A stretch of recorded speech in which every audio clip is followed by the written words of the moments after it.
tal? ¿Cómo andan a todos quienes están participando del Congreso Regional del Club Fundación de la Libertad de Corrientes? Es un gusto poder acompañarlos desde Montevideo a través de este video, enviarles un saludo y los deseo de que tengan un congreso muy interesante, y en particular un saludo a su presidente, mi estimado amigo Alberto Medina Méndez.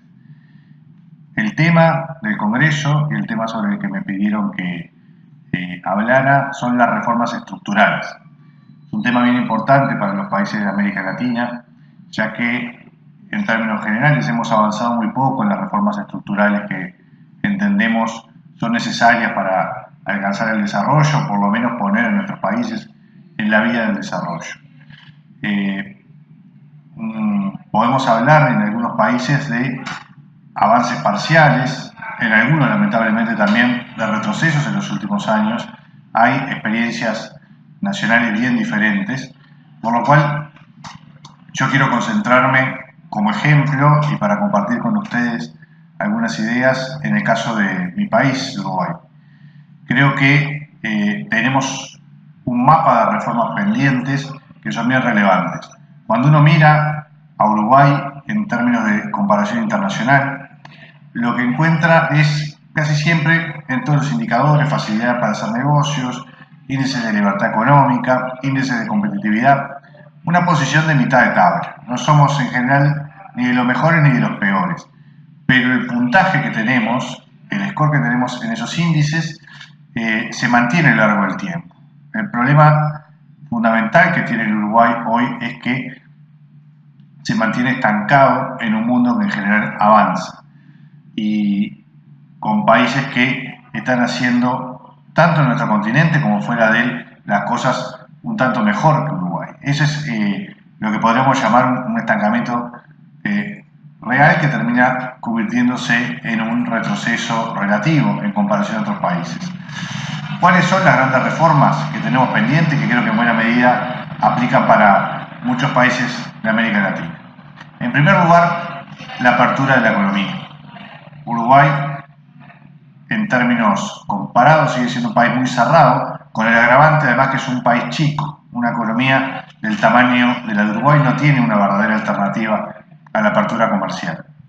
Y sin embargo, entre la situación que arrastramos del Mercosur, que ha resultado durante los últimos años, uno ya podría hablar de las últimas 2 décadas, una especie de jaula comercial para nuestro país, así como para los otros países que en distintos momentos procuraron ir hacia un camino de mayor apertura.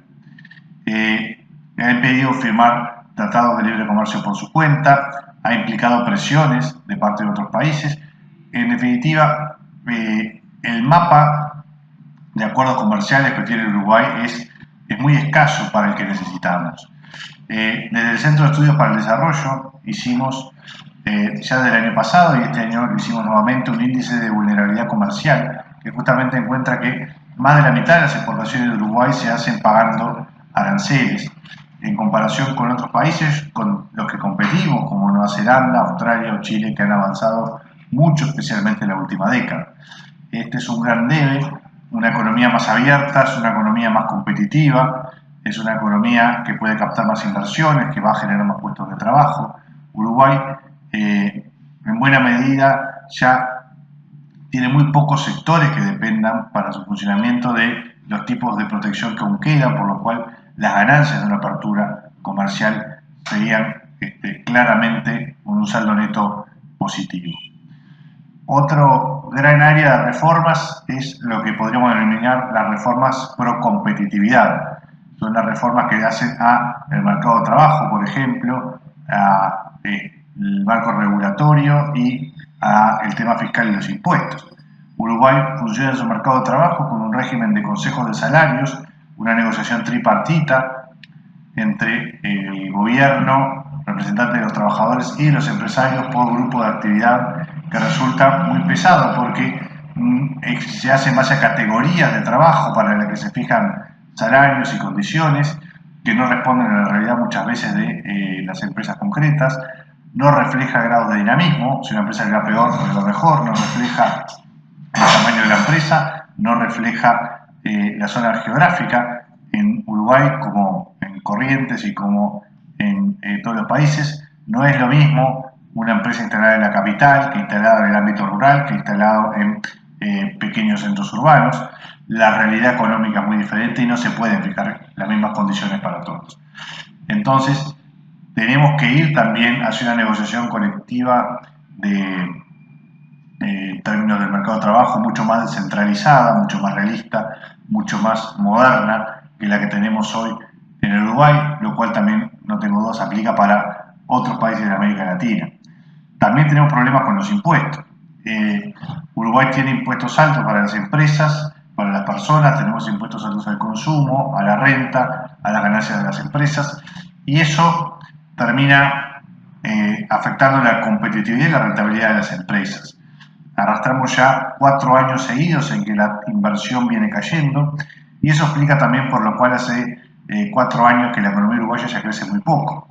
Hay, por lo tanto, un componente ahí tributario importante, a lo que se suma un problema de calidad del gasto público. Tenemos impuestos altos con, en términos generales, malos servicios públicos. La gente paga impuestos por educación, por salud, por seguridad, y si puede, después vuelve a pagarlos a través del mercado, contratando con empresas privadas servicios de seguridad, de educación o de salud. Lo que se vuelve extraordinariamente oneroso para las empresas y para las personas. Y después también tenemos un problema con la regulación sobre las empresas. Por ejemplo, muestra el índice de facilidad para hacer negocios del Banco Mundial y otros, que tenemos problemas en la regulación del mercado de crédito, en la regulación que pesa sobre las empresas. Desde el Centro de Estudios para el Desarrollo hicimos una investigación sobre empresarios y emprendedores que justamente hacía ver que había problemas serios en cuanto a cuál era el tipo de regulación y la forma en que veían el Estado las empresas. Aquí hay claramente que ir hacia una relación, hacia una regulación que sea más amistosa con el sector privado, que permita el desarrollo de la actividad, que ponga menos trabas, que permita, que facilite la apertura de empresas, que facilite la burocracia con la que tienen que lidiar las empresas, que muchas veces no son solo los temas grandes, los grandes temas tributarios, por ejemplo, sino también pequeños trámites con organismos públicos que son no solo caros, sino muchas veces extraordinariamente lentos. Tenemos trámites que pueden demorar meses o años, incluso trámites tan sencillos como puede ser la habilitación de bomberos. Y tenemos una tercera gran área de reformas estructurales, que es la reforma educativa. Uruguay, como Argentina, supo tener los mejores indicadores de educación de la región. Éramos uno de los países de vanguardia en estos temas en cuanto a alfabetización, en cuanto a avance del sistema educativo, cobertura, tasas de egreso. Hoy, lamentablemente, Uruguay se ha quedado y es uno de los países de mitad de tabla o de la mitad de tabla para abajo. La tasa de egreso de estudiantes en secundaria, por ejemplo, es de menos del 40%, mientras en Chile ya supera el 80%. Y en términos de resultados educativos, encontramos que incluso el resultado del quintil más pobre en Chile es mejor que el quintil más rico en Uruguay. O sea, tenemos un problema severo en nuestro sistema educativo, en particular concentrado en la educación secundaria. Por las corporaciones docentes, por el status quo, por los arreglos entre el partido de gobierno y los sindicatos, ha sido muy difícil avanzar en la reforma educativa, pese a que había sido marcado como una prioridad por los últimos gobiernos. Es necesario cambiar la forma de gobierno de la educación, cambiar las currículas, modernizar el sistema. Tenemos una educación que no está ayudando a nuestros jóvenes a superarse, y eso también se traslada a un tema muy importante, que es el de la movilidad social. Tenemos una sociedad cada vez más esclerosada en términos de poder avanzar en movilidad social. Aquí no solo importa la distribución del ingreso, que es un tema en el que muchas veces se pone un énfasis muy fuerte, sino en la posibilidad de quien nace en un contexto desfavorable que pueda salir y que pueda alcanzar un nivel de ingreso superior a lo largo de su vida con su trabajo y con su esfuerzo. Eso hoy se ve comprometido por un sistema educativo que necesita una reforma estructural muy fuerte. Entonces, resumiendo, necesitamos reformas estructurales en muchas áreas que podemos concentrar en estas tres. Reforma estructural en cuanto a la apertura de la economía, una economía mucho más abierta e integrada al mundo.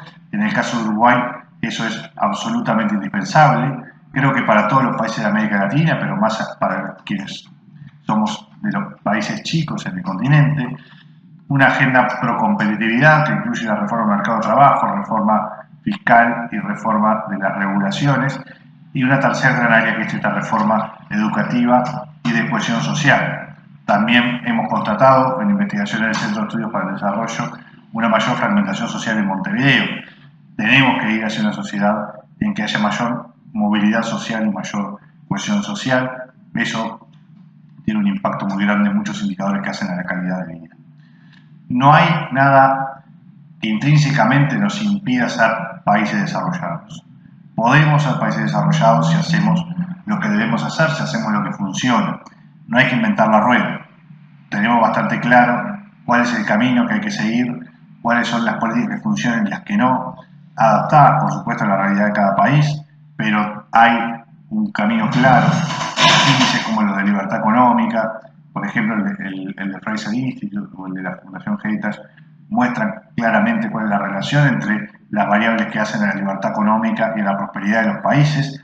Por lo tanto, sigue siendo imperioso el recuperar políticas que amplíen la libertad de las personas, que amplíen la capacidad de elección de las personas y que haya un Estado que facilite esa toma de decisiones y esas posibilidades de las personas de seguir su propio proyecto de vida y de esa forma contribuir a la sociedad de la mejor forma posible.